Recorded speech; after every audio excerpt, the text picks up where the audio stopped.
For me, I haven't taken a standardized test in almost 8 years, right? So it's been a long, long time. Q1 of DI, I have no clue what it's talking about. It might as well be written in a different language because I felt that the graph had nothing to do with the question, right? There were many, many points, and we'll get into it in the interview where I saw no improvement. I was ready to give it up, but I think for me, what really made the difference is just showing up every day, whether I see improvement that day or not. I think 80% of the exam is concepts, understanding, timing, etc., etc. But the last 20% is approach, mindset, strategies, fail-safe techniques, these kind of things. Progress over perfection. That applies a lot here.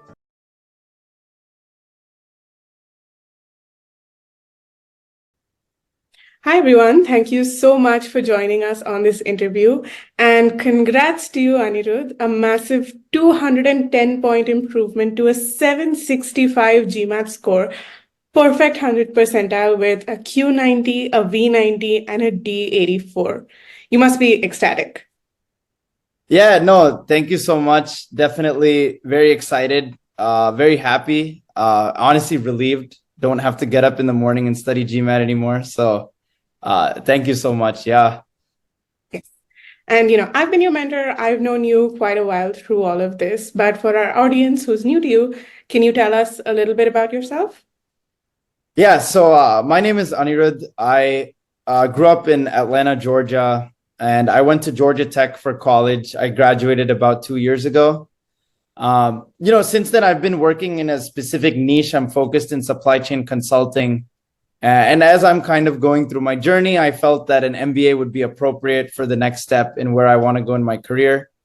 Along with that, one of the prerequisites is to take and absolutely nail the GMAT exam. And so that's how this kind of whole GMAT journey started and why we're here today. And where we are, So it's been a long journey and, the improvements have been massive from a 555 all the way to that 765. If you had to sum up your journey in just a short phrase, what would it really be? Yeah, I think it's definitely perseverance. I think for me, there were many, many points, and we'll get into it in the interview where I saw no improvement. I was ready to give it up, but I think for me, what really made the difference is just showing up every day, whether I see improvement that day or not. Sometimes it's very hard to magically, you work on a quiz on one day and then the next day you expect to get a way higher percentage. You don't. But it's important to just keep showing up the day after that, and say, it's fine. It doesn't matter. I'm learning. And as long as you're learning, it'll pay off dividends, maybe in the long run, maybe not today. And that kind of summarizes the journey there. Just stay with it every day. Wonderful. No, absolutely right. Right. And I think that was also one of the biggest challenges that you had to overcome, those days of, not seeing that improvement, of persevering throughout. Were there any other major challenges you had to overcome? Yeah, I think for me, I haven't taken a standardized test in almost 8 years, right? So it's been a long, long time. And I have an engineering background. And even in the type of work that I do, it's very problem oriented. So my exams used to be like 3 or 4 questions, very deep. Technically, you're solving these complicated math problems to get an answer. No one really cares about time. It's just all about the method. And then even at work, right, the problems that we're solving require like 6 people, 8 people, all thinking in a room together, whiteboarding. They take days to develop. And now suddenly you're saying, okay, you have 2 minutes to do every single question here, like go, I think shifting into that mindset of, well, I need to solve this question efficiently instead of I need to solve this question correctly makes the difference. Now, efficiency does equal correct. Both need to be hand in hand, but I think solving efficiently and learning the methods to really get to that answer in a methodical but quick way, that was the biggest challenge for me. And that's why I say showing up every day makes the difference, because you got to see like over 1,000 questions to really see this through, or maybe even more. I've lost track, but that's what makes the difference. Absolutely. It's a gradual improvement. If you compare where you are today from yesterday, it might not seem like anything, if at all. But if you look at where you are across that journey, you'll see that improvement is very clear as long as you're taking steps, right? Yep. Absolutely right. Okay. But I know that, this journey with us from 555 to 765, it did take a good couple of steps and it took you a while to get to us. Why and how did you really find eGMAT and what convinced you to come on board? Yeah. So I think, my GMAT journey started in August of 2023. So actually exactly a year ago. And I worked with a different GMAT prep group, and it had its pros and cons, but at the end of the day, I wasn't seeing the results that I wanted to see. My mock before and after that course ended up being the same. Mm-hmm.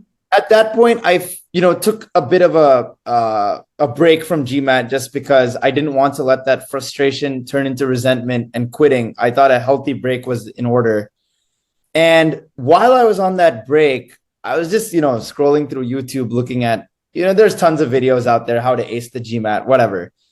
Then I came across this video from Rajat, where he's specifically describing how do you ace Quant.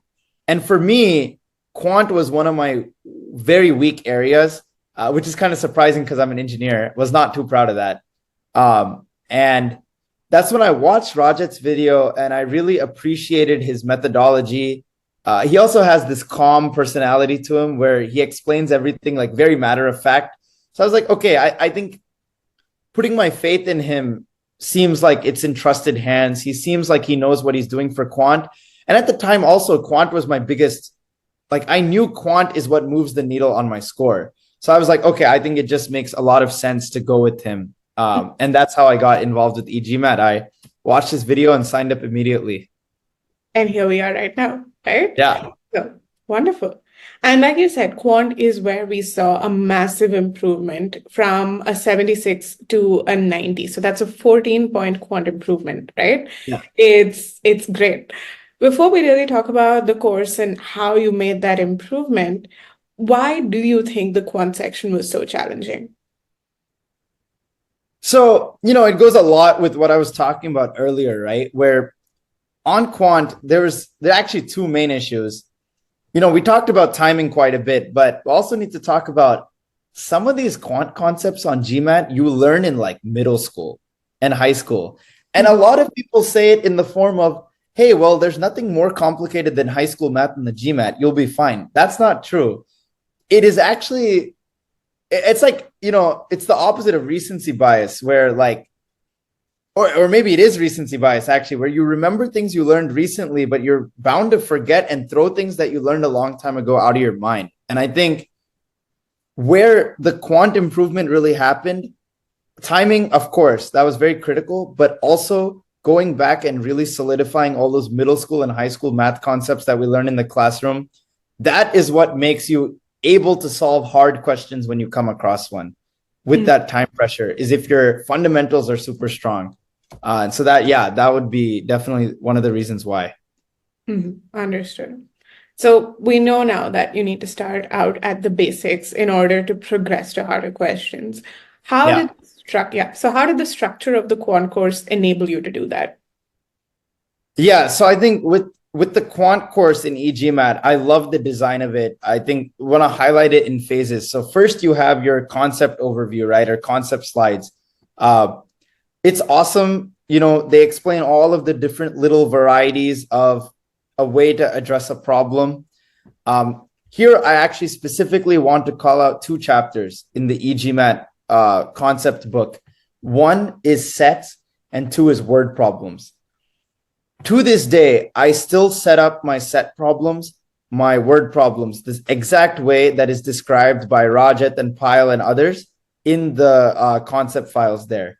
So that kind of reminiscence of saying, okay, this is how you approach and set up the problem. The setup is what leads to a correct answer. the speed comes later, but the setup is what's the most important. So that's what I want to highlight in the concept files. Now, you have your practice files, which is an extremely low stakes environment where you can just work through problems. Half of them are not even timed, right? And they give you the answer right away. That's so good for your positive reinforcement. And I think psychologically, you see more of those green marks when you submit the answer. It just keeps you going. Then by the time you get to cementing, it's like you have been through so many practice files and so many different twists and permutations and combinations of a problem that by the time you get to cementing, you're like, yeah, I got this. I know what I'm going to see. And that's when you can start to a little bit focus on, okay, how am I going to time myself? How am I going to strategize this question and learn those tricks that you'll use on test day?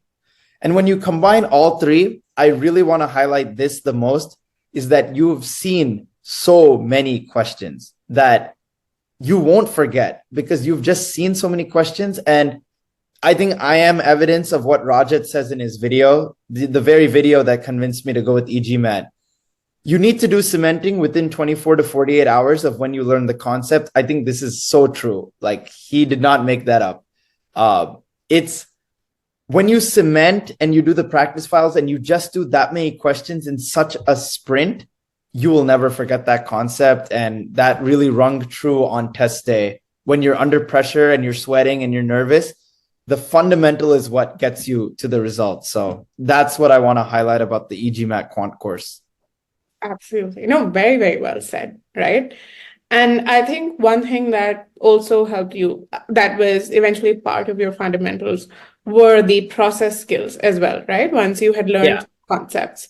So for people who aren't familiar with eGMAT, what are process skills and why were they necessary?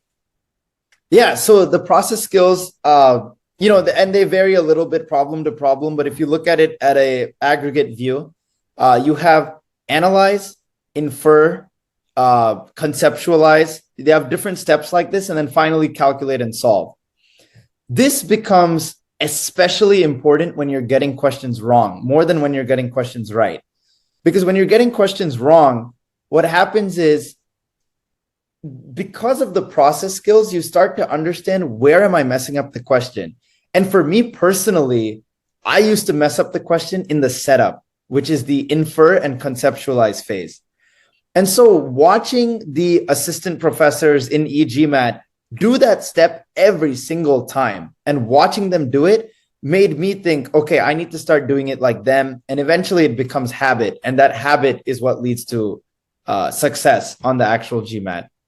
So I wanted to highlight that as well. No, I like that turn of phrase. Habit is what leads to success. It's not overnight. It is gradual. Very, very well said. Agreed. Right? Okay. So this was a lot of your quant journey, right? This is what really took you towards that threshold for success. And for quant, like you said, a lot of it was going back to the concept. But on DI, things were a little different. You improved from a D69 all the way up to a D84, which is a 20th to 98th percentile improvement, right? 15 big points. What was important to really make that improvement? How did that improvement happen? What was the key there?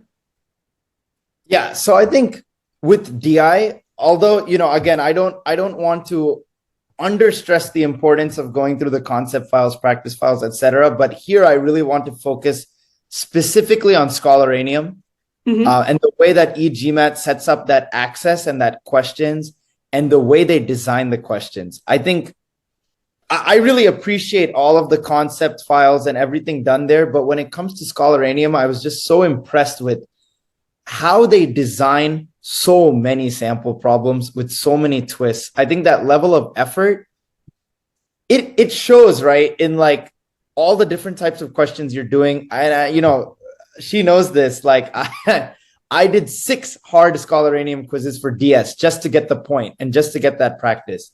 And where else are you going to get that, right? So I think that's what makes eGMAT super unique, but also was a key to the success, is because every time I was doing a hard cementing, I'm practicing timing strategies, which for me was my challenge on DI. getting the question was a little bit easier for me because my quant foundation became stronger. But it was more so, how do I answer in the allotted time in an efficient way? And that's what Scholoranium did for me. Mm-hmm. So it allowed you to simulate that test environment and then iterate your process? Exactly. Exactly. Wow. Whatever's not working. And this is where I also want to highlight the error log. I was one of those people at first who was like, I'm not going to keep an error log. That's too much. But it really makes a difference because the more hard quizzes you do and the more you error log, you actually tend to stop making that mistake. It might not be on the next quiz. It might not even be on the next month's quiz, but eventually you'll stop making that mistake because when you see it in that error log every day, you just get irritated that you're making the same mistake again. And that's very important. And it, like, I like that word iterate, right? Whatever's not going right this time, try to fix it for next time. May or may not work, but it's low stakes, right? It's not the actual thing. So might as well try. Exactly. No, very, very true. I think irritating your way to success is a certain level of necessary on the GMAT. You have to have something that just pokes you into doing what needs to be done. Very, very true. Okay. Yeah. So Scholoranium was definitely, and cementing especially, was perhaps the most important piece for that data insight success. But I know that you learned, in order to apply and iterate, a key set of some strategies and techniques on the DI course itself for the different question types, right? Oh, So, yeah. yeah, so going through those different question types, and let's start with table analysis. What do you think was really important there to tackle those questions effectively? Yeah. So with table analysis, and this, also my personal view is that table analysis are the easiest type of question in the GMAT. I think specifically because they're the most straightforward and also maybe very similar to what I do at work and the type of analysis I do. But I think what I really appreciated about eGMAT with the table analysis is just the variety of data that they provided in tables. You've got percents, you've got numbers, you've got economic data, sports data, movie data, right? And I think that's what really helped me because I think initially for me, I was very hesitant with table analysis questions because I used to spend so much time trying to understand the context or like, oh, what industry is this in? But no, who cares, right? The point is the method to get to the answer is the same, no matter what industry or type of data is being shown. And because of eGMAT and the variety of examples they provided, I was able to get very comfortable with table analysis questions to the point where that was my safety blanket, right? Anytime I'm taking a mock or the real thing and I see a table analysis question pop up, I know I'm going to get that right. And that confidence allows you, one, to save time, which is used for questions that are hard, like MSR, and two, also gives you confidence that, hey, I know I got this right. So at least that's one question right for me, right? Mhm. So that's table analysis. When it comes to DS, I really appreciate eGMAT's option eliminating process, right? You got A, B, C, D, E, right? AD or BCE. It's always going to be one of those two. And don't mix up options and don't mix up statements, right? I think this is, I want to take it back to the process skills, right? It was so methodical. We're going to analyze step one, then we're going to analyze step two, then we're going to analyze both, then we're going to analyze none. Don't mix up things. Don't get ahead of yourself. I think that's the approach that you have to follow, especially when you see those super hard data sufficiency questions, which can get pretty hard. And I think, that's the method there. And then, when I take it to the GI questions, right? Graphical, even those can get pretty hard, right? Because those are the ones where they can really throw you a curveball and ask you about something that you feel sometimes it's not even on the graph. Like, how am I going to get this answer? And I think there too, eGMAT does a very good job of saying, here are all the different type of graphs you can get, right? Flow charts, line charts, bar charts, whatever. Sometimes there's even weird, like there's not even a chart in my, in my eyes, but because they throw so many weird things at you, when you see something weird on the test, you're like, oh, well, I've seen this before. I know how to do it. And that makes a huge difference when you're taking a test. Absolutely. No, very, very true. So it all, I mean, summarizing quant and DI, It's all about one, getting those foundations right, getting those processes right, and then practicing the right way with the right goals in order to see the results that you want. But you have to do these steps and you have to do them right in order to see those results. Yeah, absolutely. And I do want to add that a strong quant foundation is necessary, in my opinion, for a good DI score as well. Absolutely. No, that's completely true, because for data sufficiency, half the questions you're going to get are from topics in our probability problems. Exactly. Yeah. So you need to be aware. Very, very true. Got it. Okay. So now we had most of your foundations, right? For verbal, you were already very, very strong, right? So we had taken you from that 555 up to a certain level. You took another mock test and you were at a 675 now, right? Mm-hmm. And that's where I really stepped in kind of as your mentor. And that's where we started. I think fine-tuning is more of the right word than anything else. So looking back at it, what was the value of having the last mile push program in your journey? Yeah, I think here I really want to highlight my kind of view of the GMAT. And I think when I look at the GMAT exam, I would say I would, apply the Pareto rule, industrial engineer. That's what we do. I think 80% of the exam is concepts, understanding, timing, et cetera, et cetera. But the last 20% is approach, mindset, strategies, fail-safe techniques, these kind of things. And I think, and I especially want to say this I'm a first-time GMAT taker, right? I didn't even know the GMAT existed 3 years ago. So like, I'm taking the GMAT first time. You really find value in having a mentor who is there to really support you and coach you to these things. And more importantly, it's very easy to tell yourself, oh, maybe I should try this, maybe I shouldn't, but you always second guess. You always doubt, is this strategy going to work? But when you have a mentor that you can say, hey, I'm going to try this today, or why is this not working? Can we try to do some root cause analysis? That last 20% is what pushes the needle. It's what gets the score where you want it to go, whatever your goal or target score is. And I think that's the value in the mentorship that you provided me and in general in the last mile push program.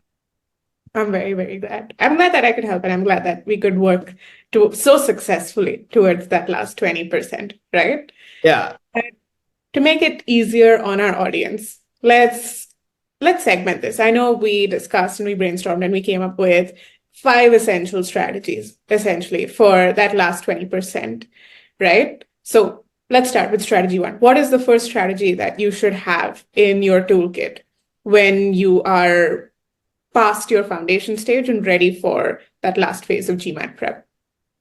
Yeah, I think number 1 is really setting section order. I personally used to think it doesn't matter, but it really does make a difference. I think when you focus on section order, though, a common trap or misconception, which I fell for, in fact, is going with your strongest section first, purely based on stats and your raw score.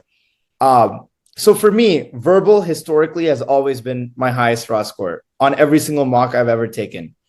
So I thought, okay, if I'm doing so good in verbal, why not start with verbal, right? I should do my strongest section first. Might be a confidence thing. I did it. It was terrible. Did not get the results I wanted to get. And the reason why is because even though verbal is my strongest section, quant is more approachable for me first thing in the morning, right? The GMAT is not an easy exam to take. You can't just roll out of bed and say, okay, I'm going to take a mock today. It's very hard. It's very grueling. By the end, you're just so exhausted. So what should be the first question that you see? It should be a question that both you feel strong in that topic, but also you feel comfortable answering it as your first question in the day.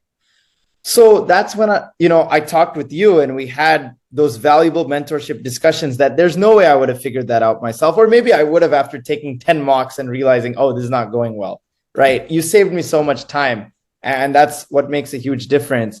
But I switched quant and verbal and the score started to improve. Now, there's one thing I definitely want to say as a disclaimer, right? Like, in order to play experiments like this, my quant had to be at a reasonable level that I could feel comfortable switching it verbal and still know I can get the score I want. And for me, my quant was always 1 to 2 points below verbal at that point. So I knew that, okay, I can make that kind of experiment and switch. But I always knew my DI is not my strong suit. So I'm never going to push that first. And I think that's like a very key part of this strategy, is not to just blindly set it as your first section, but to do some research on yourself, collect stats on all your mocks so that you're making an educated decision. Absolutely, right? No, it was definitely, it wasn't just a rash decision. We examined the pros and cons, we came up with a list, and then we experimented to see what really worked. And that was for you, quant verbal DI. And it worked out very well, you know? Okay, so that is strategy number 1. What was strategy number 2? So I think in general, with anything, like whether you're playing sports or taking an exam or in an interview, like composure is everything, right?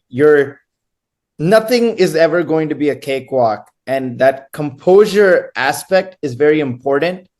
But I think where the mentorship piece comes in is that you can tell yourself as many composure things as you want. But if this is especially your first time taking an exam, or even if it's not your first time, having a mentor tell you it is okay, right? It's going to be okay. Let this ball go. Let this question go. It's okay. You missed a point, right? That kind of composure and someone mentoring and coaching you is very important. I think where your coaching for me was especially valuable was understanding that the GMAT is a question adaptive test versus internalizing that is a question adaptive test. Mm-hmm. So everybody who's taking the GMAT, once you get into it, you pretty much know it's an adaptive test. What does that mean? The question's going to get harder as I go and keep doing successful. But what does that really mean? The symptom shows up as, and I'm very guilty of this, right? I'm not saying this as if I'm some like guru who knows all. I was very guilty of this. I used to get a question that's super hard around question 9, question 10. It's super hard and used to think, oh my God, this is very hard. Yay, I'm doing great. Then the next question becomes a joke. It's like super easy, right? And I'm like, oh man, I know I got that previous question wrong. That's it. My chance of a 700 plus score is gone. I suck, whatever. But that's not true, right? Internalizing the adaptive scale means understanding that you got that question. Maybe you got it wrong. Maybe you got it wrong. You actually don't know, right? You don't know. There's an algorithm behind there that is very complex and you really don't know. So why play those mental games with yourself? Okay, this question 10, question 9 is super hard. Next question becomes super easy. Just get it right. Why waste seconds or mental energy thinking, oh my God, it's easy. Who cares? Get it right. Keep getting them right. Because at the end of the day, if you get them all right and you save time, you can come back to that question number 10 and change your answer. And now that you know that you might have gotten it wrong, that's the first question you click, right? That is what makes the difference on the exam. And I think that internalization piece, having a mentor really helped me because you were able to see other people's successes and failures and coach me on that point until I believed you. And then I believed in myself to do it. So that's strategy number 2. Wonderful. No, that's a very, very important thing, right? Composure, internalization. Okay. Strategy 1, section order. Strategy 2, composure. What was strategy 3? Strategy 3 this is a fun one. This is, things are going wrong. Things are going bad. You're like, what is happening? This happened on my exam too. Q1 of DI. I have no clue what it's talking about. It might as well be written in a different language because I felt that the graph had nothing to do with the question, right? I'm like, what? This is where having a mentor who repeatedly internalizes in you, this is what you do in that situation helps a lot. Because on previous mocks, I used to struggle a lot actually with DI question 1. Like, I think historically, 4 out of 5 times I got it wrong. But having a coach who says, it is okay that you got question 1 wrong, keep going, is very different from you telling yourself you got question 1 wrong, keep going. Because for me, I used to be like, well, what kind of I suck. Like I got question one wrong. How do I ever expect to get anything good on DI? But no, that's not true, right? And only when a mentor has gone through a wide variety of experience can they coach you on that. So my specific emergency approach that we discussed was breathing. Because for me, when I don't breathe, I tend to feel the pressure of the time and I start to make more mistakes. So I took deep breaths. I saw that clock ticking, 2 minutes 30, 2 minutes 45. I'm not getting anywhere near an answer. It's fine. Make an educated guess, breathe, and attack question two as if it's question one. Fresh mind, let's go. And I think that's what really helped me get a score that I'm happy with on DI, so that's very crucial. Oh yeah, 90th percentile score. It's nothing. It's something you have to celebrate. It's excellent, wonderful. Okay, so strategy number 3 is have an emergency kit. But whether it's breathing, figuring out what to do when you think you got a question wrong or when you're spending too long, it's important that you establish that and practice that time and time again before the testing. Yeah. Strategy number 4, which I think is something that a lot of people grapple with, right? Which is have no ego. How did that strategy play out for you? Yeah, so I think this, and it takes a degree of self-awareness, which maybe like I realized this slowly, not on day one, but I was striving for the 805. I'm like, I really want that 805. I feel I can get it. That's just human nature, personality nature, I want the best score. Why should I even give up some points? But no, this is not that kind of test, right? And so it's like it's a classic quote, right? Progress over perfection. That applies a lot here. Like when you're taking the exam, if you waste 5 to 6 minutes on question 1 or question 3 or whatever question, right? Doesn't matter what number, you are not allowing yourself to answer 3 more questions, 5 more questions. And that is what kills you. It is not that question that you spent 5 minutes that kills you. It's the 5 that you miss because now you're pressured for time, you're making careless mistakes, or you don't even know how to answer it because your mind is just like, oh, shoot, I need to answer this. Right. So I think for me, I actually, even though it's strategy number 4, I can't stress it enough. This changed the approach that I took the test. This really did. It's not about the 805 anymore. It's about getting a score that I'm comfortable with. And you have to determine what's that range you're comfortable with and saying, okay, I'm willing to let go of a few questions to make sure I hit that range. Absolutely. Right. Progress over perfection, have no ego. What do you need versus what do you want? Very, very important to kind of come to. And like you said, you might not be there on day one. It'll take a couple of hits to get you to awareness. But you have to get there. You have to push yourself there. Absolutely. Okay. You got to get a few bad mock scores to be like, okay, no more ego. Like this is not working. Absolutely right. And what is your final strategy for a GMAT 100 percentile score? So I think this is a very intangible one, but I think it really did make a difference now that I'm thinking back to test day. And that is mimicking the exact conditions of test day. Now, I know we talked about like the section order in one, so I won't talk about that, but I want to talk about more of, and it sounds very humorous. I would probably laugh at it too if I was watching this video, but I think it's really true. Like I've taken, before taking the real exam, so many mocks where I try to mimic the exact conditions, right? Same section order, same break time, same snack during break time, same sips of water during break time, same water bottle, right? Like everything should be the exact same. Even the way that I do my scratch work, consistency. I think what that allows you is that you're not wasting mental energy where you're sitting on test day and then it pulls up that screen where you have to pick your section order and you're like, oh, what do I do? Or like, oh, where do I go? No, you know where to go. Then you're deciding, right? Because after section 1, it offers you that break. And on test day, you get way more tired than you do on a mock. And you're like, wow, maybe I should just take the break now. I'm feeling tired.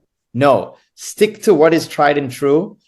And you won't even get into those type of decision-making power. It just becomes click, click, click. For me, especially, the GMAT is so mentally energy draining and consuming that I was like, this becomes an energy conservation exercise. Um, and I think that's where it becomes crucially important, where I'm not thinking about what my snack is. I'm not thinking about, oh my God, I need to do this during my break to get back into it. It's clockwork. It's a system. I know what it's doing. And I can spend all my energy focusing on, oh, this question said all of the following except, which of the following but not, whatever that trick or that trap in the question is, I can focus on that instead of focusing on all these other intangible other things. I think this is where habits kind of form success. I think that's very important, where you're not magically going to show up one day, and maybe you are, right? I'm not that type of person. I need to do something 3-4 times to believe that I can do it. So that kind of habit setting allowed me to go into the test center. And yeah, you have a lot of nerves, but what helps you get over nerves is to think, okay, well, I've done this 4 times. It's just another time. So that's very crucial on test day. Absolutely right. And I think the fact that we've bolstered all of these strategies with the examples from your test day really show the impact that these small but necessary steps can have towards that overall score. What did you do on DI? What did you do on the break? What did you do before the test started? All of those things, it just shows the result of the clear strategic thinking that you did prior to the entire test day itself, right? So kudos, really, really well done. I think great set of strategies, right? But now that, you're done with everything, and I know that the excitement of that score was surreal, right? In some ways, maybe it still is. But now that you're sitting after all of this with an amazing Q90, V90, D84, 765 total, 210 points up from where you were exactly a year ago, if there's any piece of advice that you would have wanted to give to Anirudh in August of 2023, or to someone else who's starting out in August of 2024, what would that really be? Yeah, I mean, I think one is probably split this into 2 pieces. One, find a mentor. For me, that mentor was eGMAT, and they were an awesome mentor, right? I would never trade anything else for what kind of valuable mentorship, guidance, and coaching that I got. Not just the concepts, but these intangibles. I think I definitely, that's a lot of gratitude towards that. And then the second piece of advice is just show up every day. And I know, Michael Jordan, Kobe Bryant, all these famous greats say that. And it's like, okay, well, you're also a freak of human nature. But I think it's really true. Especially Kobe Bryant used to say this. It's like, if you show up every day, 365 days later, you are 365% better than this person who did not show up every day. And so, especially in the GMAT, you're not even competing against anyone else. Who cares what other people get? It's about you getting the score you want. And by you showing up every day, you will get 365% of what you are getting. And so I think, and to be completely honest, and I believe me, I've seen hundreds of these interviews before, and I used to think, wow, well, they're a genius, and they just walk in and say, I got this score. I sucked at the GMAT last August, exactly a year ago. And when I saw this score, I was crying in disbelief. So it's not magic. It's not genius. I'm definitely not a genius. It's hard work, showing up, and having a good mentor like eGMAT. That's it. That's it. I think very well put. So I think I have nothing to add beyond what you've said, because you've said it so very well. Other than congrats once more. On behalf of the entire eGMAT team, we're so happy to have been part of your journey. And as your mentor, I'm so proud of everything that you've accomplished, right? You've done such an amazing job, and your learnings today are going to serve so many people. So kudos, congrats, and thank you so much for everything. Yeah? Absolutely. Thank you. Right. So to everyone out there, I hope that this interview shone the light closer towards the end of that tunnel. I hope that now you know what to do, how to pick yourself back up, and how to take a step towards your dream score. If you have any questions, feel free to put them in the comments or drop us an email. But until then, all the best, happy learning, and take care. Bye-bye.